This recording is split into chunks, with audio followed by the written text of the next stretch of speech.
फिर से power star Pawan Singh बुखार छोड़ावे आ रहल बाड़न। अब बता दी कि भाई साहब इनकर गाना जो ट्रेंड कर रहल बा एक नंबर पर, कहीं ना कहीं पुष्पा भाऊ, हनी सिंह, बादशाह नीचे नजर आ रहल बाड़न, पावर स्टार पवन सिंह ऊपर नजर आ रहल बाड़न। हाँ, फिर से एक गाड़ी गाना लेके आ रहल बाड़न, जैसे कि विरोधियन के बुखार छोड़ा दिहन। बुखार लागे वाला बा। हाँ, बुखार छुटियो जाए, बुखार लागिए जाए, दिल थाम के बैठे रहो लोग। सब विषय पर बात हुई यही वीडियो में।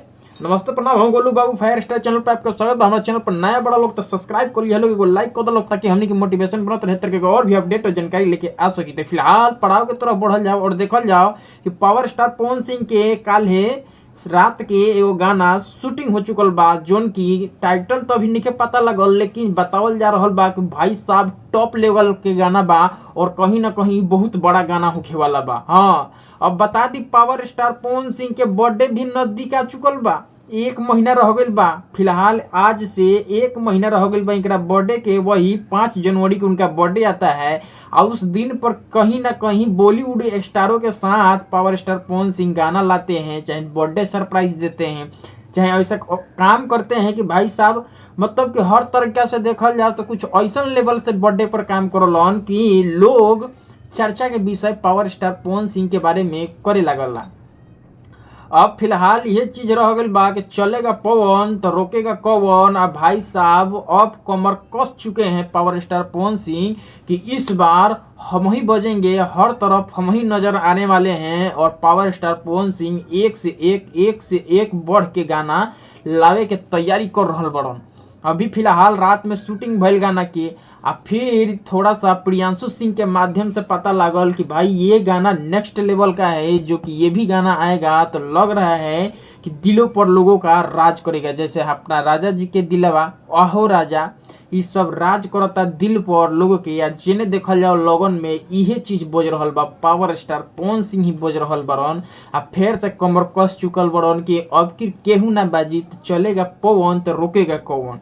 एकदम कमर कस चुके हैं, मतलब जिए ना दिहन विरोधियन के। हाँ, गर्दा की फिर से करे खातिर, मतलब गद्दर मचावे खातिर एकदम गर्दा कर चुकल बड़न। और फिर से जो उनके आंसू प्रियांशु वाला जोड़ी आता है लोग के देखेला मिली पावर स्टार पवन सिंह के साथ। रात एकदम शूटिंग भइल, इंटीरियर भी जबरदस्त बा, बैकग्राउंड डांसर तो इतना रखल गइल बा भाई साहब ई गाना में। अभी टाइटल सेट नहीं कल गइल, टाइटल के बारे में मालूम अभी नहीं लागल लोगों के, लेकिन कह दिए पावर स्टार पवन सिंह तार लोग के, मतलब कि थंबनेल में देखेला मिलत हुई पावर स्टार पवन सिंह अगर कोनो एक्ट्रेस बारी एकदम जबरदस्त। अभी एकरो अनाउंसमेंट अभी नहीं भल के पियर फराक वाली 2 कब आई, के तरीका के गाना आई, बस खाली अंदाजा लोग लगा रहल बा कि गाना ही आवे वाला बा।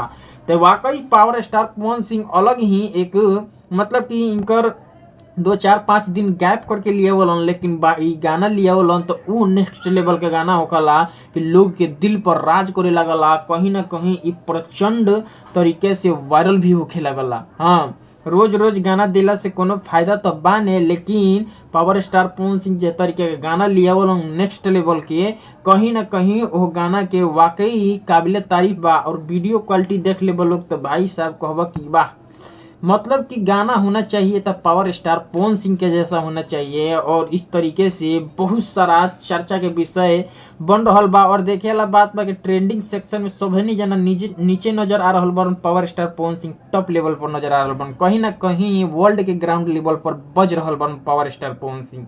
तो ये जानकारी रखो कि राते एगो गाना शूटिंग कर देवल गइल बा, शूट हो चुकल बा, बस डबिंग उबिंग करके तारा लोग के बीच में पोस्टर जारी कर देवल जाई 1 से 2 दिन में। आ तारा लोग के देखेला ई गाना मिल सकता। बस अभी टाइटल अभी सेट नहीं कल गल, टाइटल भी सेट हो जाई तो बहुत जल्दी अपडेट आ जाई। तो फिलहाल हमारा चैनल पर नया बड़ा लोग तो सब्सक्राइब कर लिया लोग, एगो लाइक कर दो, ताकि हमने के मोटिवेशन बनते रहे, तरह के और भी अपडेट और जानकारी लेके आ सके। तो फिलहाल के लिए जय भारत, जय हिंद।